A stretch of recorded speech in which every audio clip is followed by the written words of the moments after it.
Hello student, Damini Bhatta here. So today we continue the topic the fundamental unit of life. आज हमारा third lecture है the fundamental unit of life का और इसके बाद वाले लेक्चर में चैप्टर हम फिनिश कर देंगे. तो आज का हम टॉपिक लेकर आए हैं cell organelle, the first topic of the day. ठीक है, तो फर्स्ट टॉपिक है आज का. Topic number 1 is cell organelle. Sorry. Okay, so what is cell organelle? Cell organelle क्या होता है? देखिए, cell need a lot of chemical activities to support their function and complicated structure and इसको पूरे को सपोर्ट करने के लिए हमें एक फंक्शन चाहिए है, एक सिस्टम चाहिए, उसे कहते हैं cell organelle. To keep this activities, जितनी भी सेल में एक्टिविटीज होती हैं, अलग अलग ऑर्गेनल से अलग अलग फंक्शन होते हैं फ्रॉम, और उसको सेपरेट करने के लिए टू ईच अदर एक मेम्ब्रेन बाउंडेड होती है हर ऑर्गेनल के अंदर, और हर ऑर्गेनल का एक स्पेसिफिक फंक्शन होता है. तो उसे हम क्या कहते हैं? सेल ऑर्गेनल कहते हैं. Suppose this is a cell. ठीक है, दिस इज अ सेल. हमने इससे पहले बात किया था the large part of the cell is composed और कंसिस्ट बाय द न्यूक्लियस. तो ये न्यूक्लियस होगा एंड यहाँ पे कुछ होता है, यहाँ हर जगह यहाँ बहुत सारे चीजें हैं इसके अंदर, दी सेल के अंदर. तो सेल के अंदर जब अलग अलग ऑर्गेनल हैं, वो अलग अलग मेम्ब्रेन से क्या है? बाउंडेड है. और इन ये जो मेम्ब्रेन है ये हर ऑर्गेनल को क्या करती है? सेपरेट करती है एक दूसरे से, और इसीलिए ये अलग अलग जो ऑर्गेन होते हैं सेल के, हम उसे सेल ऑर्गेनल कहते हैं. ठीक है. तो सेल ऑर्गेनल के अंदर हमने न्यूक्लियस हमने पढ़ा था. अब हम न्यूक्लियस के बाद एक स्पेसिफिक ऑर्गेनल पढ़ते हैं सेल का, जिसे हम कहते हैं एंडोप्लाज्मिक रेटिकुलम, मतलब ER, एंडोप्लाज्मिक रेटिकुलम कहते हैं. तो सेल ऑर्गेनल आपको क्लियर होगा. अब हम बात करते हैं द एंडोप्लाज्मिक रेटिकुलम की. द सेल के अंदर आता है क्या? Endoplasmic reticulum. Okay, so the topic is the endoplasmic reticulum. हम इसे शॉर्ट में कह सकते हैं ER. ठीक है, ER, the endoplasmic. It is a large network of membrane. Okay, it is a large network of membrane bound tubes and sheet. मतलब tubules भी होते हैं, शीट भी होते हैं, फ्लैट एंड होते हैं, एक्सटेंड फ्रॉम ईच अदर, और न्यूक्लियर मेम्ब्रेन के बाहर होते हैं. न्यूक्लियर मेम्ब्रेन के बाहर होते हैं in cytoplasm. It is composed with lipid and proteins. देखिए, मैं इसका एक स्ट्रक्चर आपको बता देती हूँ. सबसे पहले हम सेल के अंदर की बात करते हैं. तो सेल के अंदर सबसे पहले हम बात करते हैं nucleus. It is a nucleus. हमने न्यूक्लियस इससे पहले पढ़ा है कि ये दो लेयर से से बाउंडेड होता है, उसको न्यूक्लियर मेम्ब्रेन कहते हैं. तो ये न्यूक्लियस है. क्या है? Nucleus. And nucleus is bounded with the nuclear membrane. और न्यूक्लियर मेम्ब्रेन के जस्ट बाहर क्या होता है? The endoplasmic reticulum, which is shown just like that.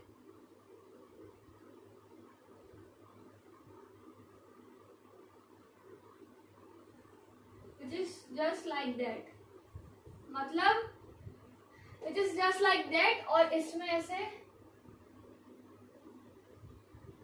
Okay एक तरह से एक रास्ता निकलता हो, जैसे इसके अंदर स्पेस भी होती है. तो इसमें से क्या कहते हैं? The ER.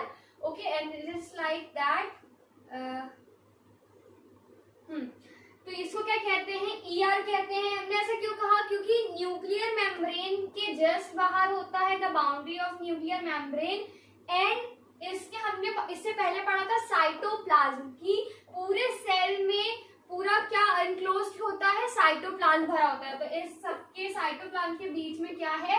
ER है. इसे हम क्या कहते हैं? ER कहते हैं. और ER, और इसको हम इसके बीच के ये जो होते हैं, जो कंसिस्ट होते हैं द ट्यूब लाइक स्ट्रक्चर, इसे हम कहते हैं सिस्ट्रेने और सिस्ट्रेने के बाद हम बात करते हैं कि इसका कंपोजिशन की जो ER होता है वो क्या क्या प्रोवाइड करता है, मतलब क्या क्या कंपोज करता है। तो first is lipid and second is protein. दो तरह की चीजें कंसिस्ट करता है, कंपोज करता है। The two is first it composed, इसके फंक्शन देखते हैं अभी हम। It composed lipid and protein. अब हम यहाँ देखते हैं कि यहाँ बोला गया है कि ER मतलब endoplasmic reticulum is of two types, मतलब ये दो तरह के होते हैं। The first is the rough endoplasmic reticulum and second the smooth endoplasmic reticulum. Okay, depending upon the nature of membrane. अगर हम मेम्ब्रेन के नेचर की बात करें तो अलग अलग, अगर हम मेम्ब्रेन का जैसा भी नेचर होगा उस हिसाब से जो ये स्टैक है ये क्या होते हैं, अलग अलग होते हैं। जैसे एक होता है सिस्ट्रेन जो हमने अभी पढ़ा, एक होता है वेसिकल्स टाइप का, और तीसरा क्या होता है हमारा ट्यूबल्स टाइप का, मतलब ट्यूब लाइक दिखता है। ओके, तो सबसे पहले हम यहाँ पे बात करते हैं कि what is rough endoplasmic reticulum. ठीक है, तो यहाँ पे हम बात करते हैं the ER, rough ER। What is rough ER? ठीक है, तो रफ ER में क्या आएगा? रफ ER मतलब एंडोप्लाज्मिक को रफ क्यों कहा गया है यहाँ पे? यहाँ पे एंडोप्लाज्मिक को रफ इसलिए कहा है because it has ribosomes on the surface of membrane, क्योंकि इसकी मेम्ब्रेन में राइबोसोम्स प्रेजेंट होते हैं। बिकॉज ऑफ राइबोसोम्स इसका स्ट्रक्चर रफ ही होता है। इसका स्ट्रक्चर क्या होता है? रफ होता है। So it is called in the membrane in which the ribosomes is present, which is we call the rough ER, मतलब rough endoplasmic membrane। ठीक है, it because of it consists the ribosomes in the on the surface of membrane। Okay, यहाँ पे surface of membrane हो गया। अब smooth, आप जाहिर सी बात है आपने रफ एक बार पढ़ा, तो अब स्मूथ क्या होगा? स्मूथ में द राइबोसोम्स इज एब्सेंट और इट डज नॉट कंटेन और it does not have the ribosomes, इसलिए उसे क्या कहते हैं? स्मूथ राइबोसोम्स कहते हैं। चलिए, तो आपको इसमें डिफरेंस समझ में आ गया होगा कि स्मूथ और रफ में क्या डिफरेंस है, स्मूथ और रफ में। तो स्मूथ का क्या हुआ? स्मूथ ER में क्या होता है? It does not consist the ribosomes. ठीक है, it does not consist the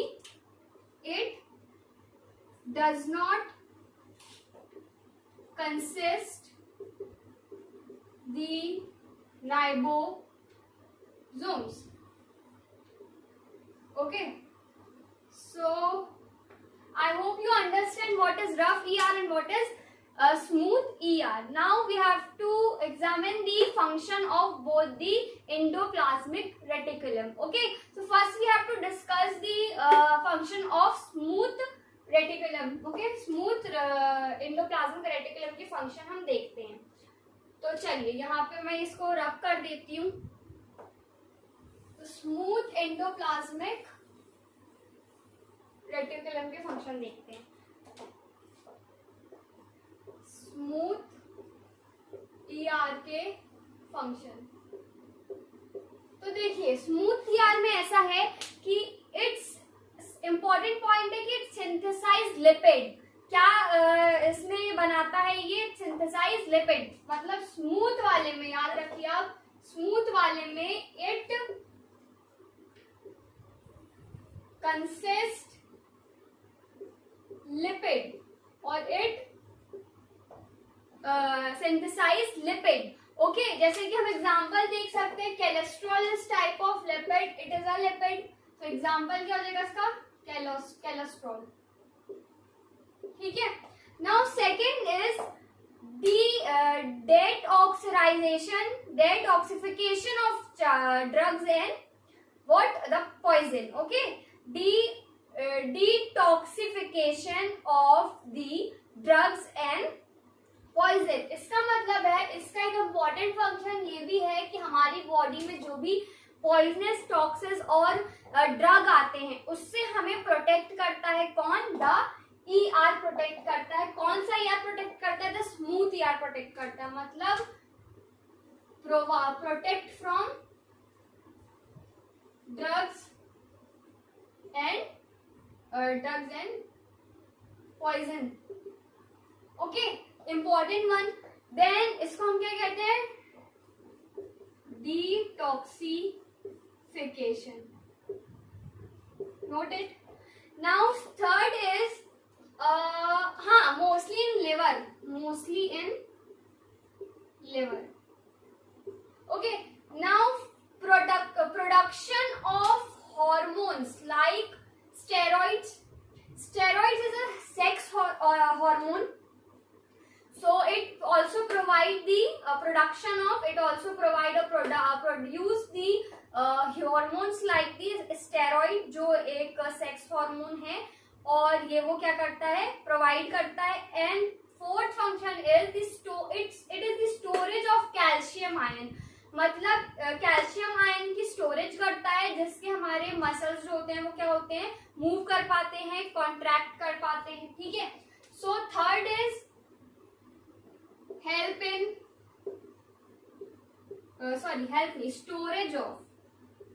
storage of calcium, and fourth is production of hormones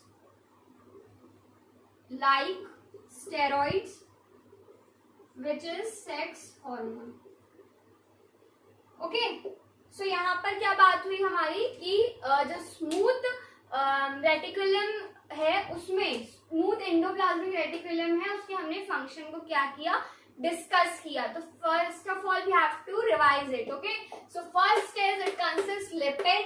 क्या कंसिस्ट करता है? क्या? Synthesize. The consist not the appropriate word, the synthesize is appropriate word. Okay, synthesize lipid, example cholesterol, protect from drugs and poison, उसको हम क्या कहते हैं? मतलब detoxification of drug and poison. Detoxification का मतलब ही वही होता है ना, storage of calcium and the production of hormones like steroid, sex hormone. Okay, so यहाँ पर बात हुई हमारी द स्मूथ एंडोप्लाज्मिक रेटिकुलम की।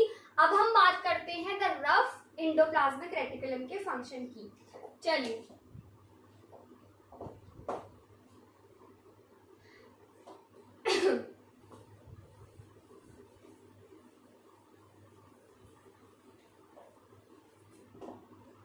so the topic is what function of rough ER के फंक्शन। ओके, सो रफ ER के function देखते हैं। अब मैंने इसमें क्या बताया था? स्मूथ वाले में इट सिंथेसाइज क्या बताया था? लिपिड। अब रफ वाले में इट सिंथेसाइज प्रोटीन। क्या सिंथेसाइज करता है ये? इट सिंथेसाइज प्रोटीन को सिंथेसाइज करता है। ओके, कौन? Rough ER। ठीक है, नाउ बिकॉज ऑफ, क्यों करता है? क्योंकि इसमें क्या होता है? Due to presence of ribosomes. हमने पढ़ा है रफ में क्या होते हैं? राइबोसोम्स होता है। तो ड्यू टू राइबोसोम्स की वजह से वो क्या करता है? प्रोटीन को क्या करता है? सिंथेसाइज करता है। Then help in transport of material, मतलब जो रफ वाला होता है वो ट्रांसपोर्ट करता है। जैसे हमने ये देखा, इसमें ये क्या बीच में स्पेस होती है, इसको हम ल्यूमेन भी कहते हैं। हमें बता दूं, जो बीच में स्पेस होती है किसके? इसके बीच में, रेटिकुलम के बीच में जो स्पेस होती है हम उसे ल्यूमेन भी कहते हैं। और जो स्पेस है उसके थ्रू जो मटेरियल है, यहाँ से कोई ऐसा कनेक्टिविटी होगी जिससे दूसरे ऑर्गन तक मटेरियल पहुंचेगा, तो it helps to transport, it helps to transport the material. Okay, the material. Now fourth is, अब देखो ये तो बात हो गई इसकी ट्रांसपोर्ट मटेरियल। अपन ने एक चीज यहाँ पे क्या होता है कि ये क्या करता है? ये जो है ना, यहाँ जैसे समझ लीजिए आप, यहाँ पर ये बनाता है। सपोज रफ है जो, वो क्या बना रहा है? प्रोटीन बना रहा है। और प्रोटीन बनाने के बाद प्रोटीन यहाँ से पास होता है और यहाँ पे एक वैक्यूल टाइप का होता है, वैक्यूल टाइप स्ट्रक्चर होता है, जिसकी मदद से एक ऐसा बॉल टाइप का गिरता है जिसमें हो सकता है बहुत सारा क्या हो, प्रोटीन हो, और वो प्रोटीन जो होता है वो किसी के थ्रू, किसी ऑर्गन के, मतलब किसी भी चीज के थ्रू जो वहां पे पार्ट होगा, जिससे सारे जो ऑर्गन है, साइटोप्लाज्म होता है जिससे सारे ऑर्गन क्या होता है, ऑर्गेनल क्या होते हैं, कनेक्टेड होते हैं।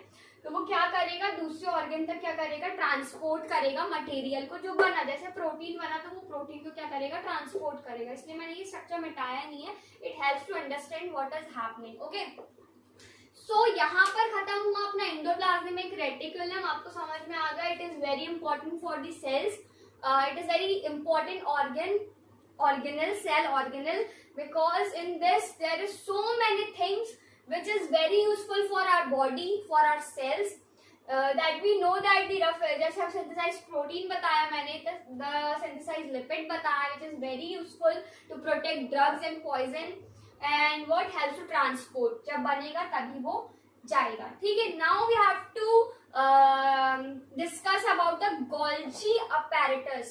इसके बाद हम पढ़ रहे हैं गोल्जी अपैरेटस। सबसे पहले मैं यहीं पे उसका डायग्राम जो है वो क्लियर कर देती हूँ कि क्या होता है। मैं एक बार अच्छे से बना लेती हूँ उसे साइड में, ठीक है। तो यहाँ पर हम देख लेते हैं कि it is a nucleus which has double layered membrane, and in double layer membrane this is the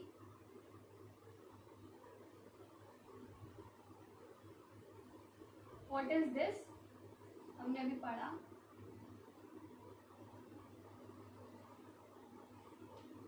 this is the reticulum, endoplasmic reticulum जिसे हम कहते हैं, it is the endoplasmic reticulum, ठीक है, it is the endoplasmic reticulum. अब endoplasmic reticulum से ही just लगी हुई क्या होती है, गोल्जी अपैरेटस होती है, which is look like just like that, कि ऐसा एक स्ट्रक्चर होता है,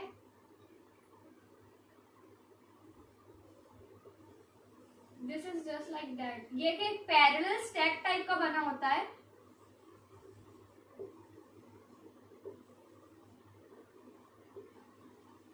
आप देख सकते हैं। ये जो होता है ये क्या होता है, ये होता है गोल्जी बॉडी। इसे हम क्या कहते हैं, गोल्जी बॉडीज कहते हैं, इसे हम गोल्जी बॉडीज कहते हैं। अब हम इसके बारे में थोड़ी बात कर लेते हैं।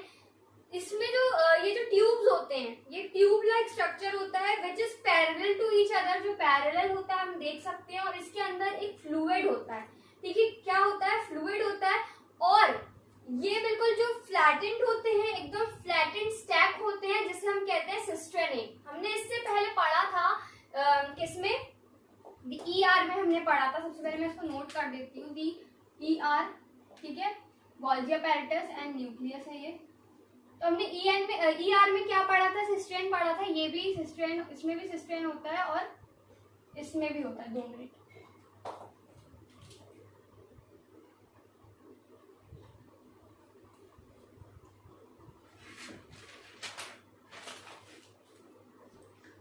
इसमें भी सिस्टेरेन होता है और इसमें भी क्या होता है, सिस्टेरेन होता है। सबसे पहले तो मैं बता दूं कि जो गोल्जी बॉडी होता है वो क्या क्या कंपोज करता है, इसकी कंपोजिशन क्या है, किसकी, गोल्जी बॉडीज की हम बात कर रहे हैं यहाँ पर।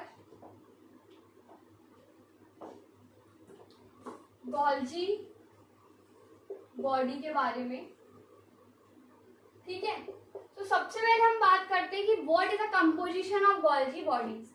तो कंपोजिशन में आ जाता है the protein, lipid and enzymes. Okay, मतलब ये क्या क्या कंपोज करता है, composed protein, lipid and enzymes. Okay, ये इन तीनों को क्या करता है, कंपोज करता है। और ये प्लांट, जब ये प्लांट में पाया जाता है, क्या गोल्जी बॉडी जब प्लांट में पाया जाता है, तो प्लांट में इसका नाम होता है डिसाइटोऑस्मोसिस। क्या होता है, डिसाइटोऑस्मोसिस, ठीक है। तो इसको मैं लिख लेती हूँ,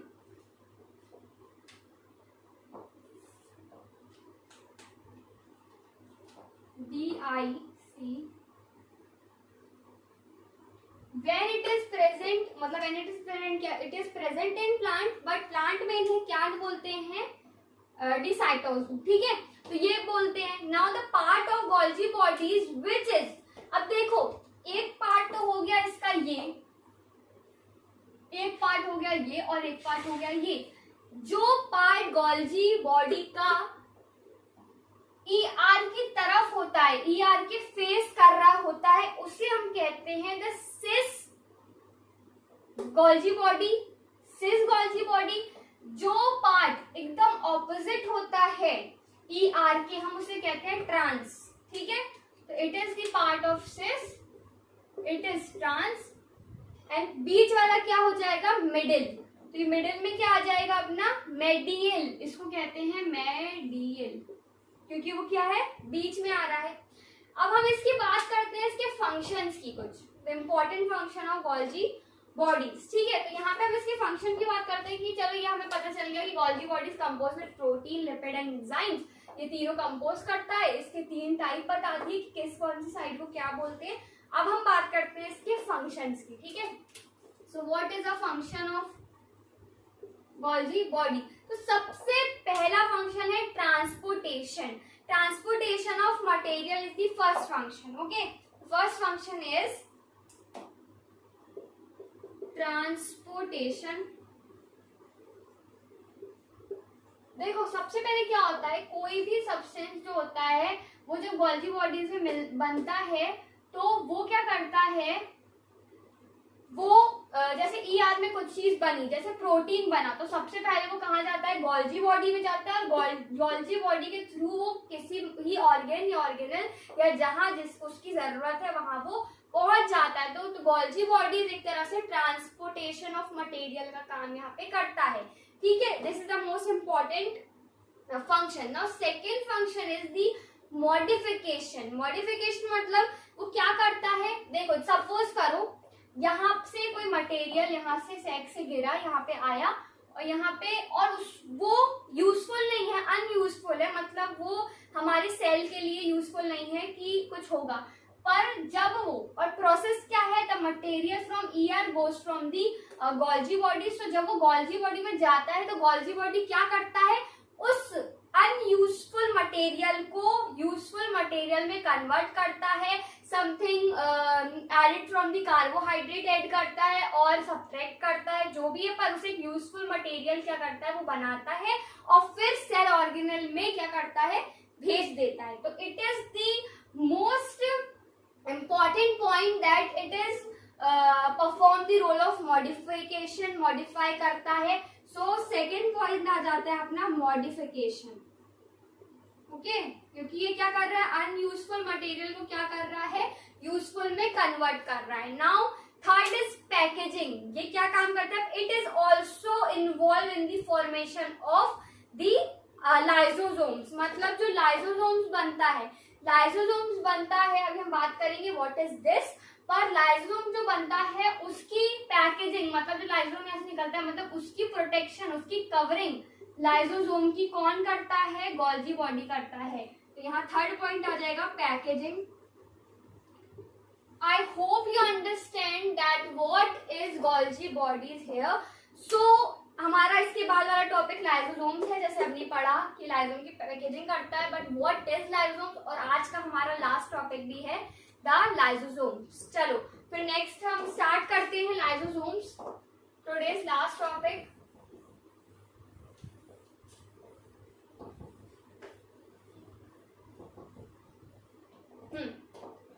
So lysosomes, it is a cell contain a bag like structure। मतलब लाइसोसोम्स क्या है, बैग लाइक स्ट्रक्चर कंटेन करता है, एक ऐसा ऑर्गेनल है जो बैग जैसा है। अब हम बोलेंगे कि लाइसोसोम्स क्या काम करता है हमारे सेल्स में, हमारी बॉडी में। So it helps to protect from the toxins and harmful material. मतलब it is used for, so it is protect from the toxins and the harmful material. Okay, it has a bag which is have enzymes in it and digest the harmful material। मतलब मैं ऐसे बता दूं आपको कि क्या करता है ये। सपोज हमारी जैसे हमारे घर में अगर कोई कॉकरोच या कोई भी ऐसा इंसेक्ट आ जाता है जिसके रहने पर वो टॉक्सिस फैला रहा है, जैसे हम कॉकरोच की बात करें, अगर वो हमारे किचन में आ जाए और अगर किसी बर्तन में चले या कहीं भी चले तो उससे क्या होता है, टॉक्सिस फैलता है, उससे एक हार्मफुल सब्सटेंस फैलता है और जिससे क्या होता है हमारी बॉडी में पॉइजन भी जा सकता है। तो उसके लिए हम क्या करते हैं, हमारे घर में हिट हो गया या कुछ ऐसे पेस्टिसाइड्स होते हैं जो हम क्या करते हैं, यूज करते हैं, टाइप ऑफ पेस्टिसाइड्स होते हैं जो हम यूज करते हैं, ठीक है। तो पेस्टिसाइड्स हम यूज करते हैं फॉर दैट। वैसे ही हमारी बॉडी है, हमारे सेल हैं। अब अगर हमारे सेल में कुछ हार्मफुल या टॉक्सिक सब्सटेंस आ जाता है या अंदर ही सेल की कुछ ऐसा बन जाता है, ऐसा प्रोड्यूस हो जाता है, सो हमारा सेल उससे खराब हो सकता है। तो उसके लिए लाइसोसोम्स क्या होता है, उस हार्मफुल या फॉरेन सब्सटेंस को क्या करता है, खत्म करने की कोशिश करता है। अब कैसे करता है वो देखते हैं। अब जैसे ये हमारा सेल है, इसमें हार्मफुल सब्सटेंस आ गया, एक ऐसा यहाँ पे न्यूक्लियस बड़ा सा होता है, ये होता है लाइसोसोम्स। अगर हमारी सेल में कोई भी ऐसा सब्सटेंस आए जो हमारे सेल के लिए हार्मफुल है, टॉक्सिस है, जो पॉइजन क्रिएट कर सकता है, तो लाइसोसोम क्या करता है, एक्टिव हो जाता है। लाइसोसोम एक्टिव होता है और लाइसोसोम कंसिस्ट एंजाइम्स, उसके अंदर कुछ ऐसे एंजाइम्स होते हैं जो क्या करते हैं, उसको suppose it is a harmful substance, okay, it is a harmful substance, it is a toxic substance. अब क्या करेगा, जो लाइसोसोम होगा वो क्या करेगा, ये सब्सटेंस को क्या करेगा, डाइजेस्ट कर लेगा, खा लेगा और उसको डाइजेस्ट कर लेगा, उसको खत्म कर देगा, ठीक है। पर कभी कभी क्या होता है, ये तो उसने खत्म कर दिया, ठीक है, पर कभी कभी अब सेल है, ठीक है, तो उसमें जरूरी नहीं है कि हमेशा एक्टिविटीज मेटाबॉलिज्म अच्छा हो। तो क्या होता है, कभी कभी इस एक्टिविटी, इस फंक्शन के कारण हमारा जो सेल है वो डिस्टर्ब होने लगता है और क्या होता है, डैमेज होने के चांसेस होते हैं। तो उसमें उस जगह जो लाइसोसोम होता है वो क्या होता है, बस्ट हो जाता है। लाइसोसोम क्या होता है, बस्ट हो जाता है उस एंजाइम के थ्रू और पूरी सेल को क्या करता है, खत्म कर देता है, ठीक है। तो इसीलिए जो सेल जो होता है, लाइसोसोम होता है, वो अपने आप को बस्ट करके क्या करता है, खत्म हो जाता है। तो इस वजह से भी लाइसोसोम को कहते हैं द सुसाइडल बैग, मतलब the suicidal bag, because when the cell get damaged और when the cell get disturb, the lysosomes may be burst and enzymes can digest then our cell, मतलब पूरे के पूरे सेल को जो उसके एंजाइम होते हैं वो क्या करते हैं, डाइजेस्ट कर देते हैं। इसीलिए हम लाइसोसोम्स को क्या कहते हैं, सुसाइडल बैग, मतलब वो खुद खत्म होकर, मतलब खुद डाइजेस्ट, खुद अपने आप को खत्म कर सबको खत्म कर देता है और क्या करता है, सेल को बचाता है और सेल भी उस समय खुद को बस्ट करके, मतलब, तो इसीलिए उसे क्या कहते हैं, the suicidal bag. So I hope you understand what is lysosomes. So today's lecture will be finished. So हम आगे के लेक्चर में इसका लास्ट पार्ट कंटिन्यू करेंगे and this chapter will be finished, okay. So इसके बाद हम स्टार्ट करेंगे फिजिक्स सेक्शन का कोई चैप्टर। So like, subscribe and share. Thank you.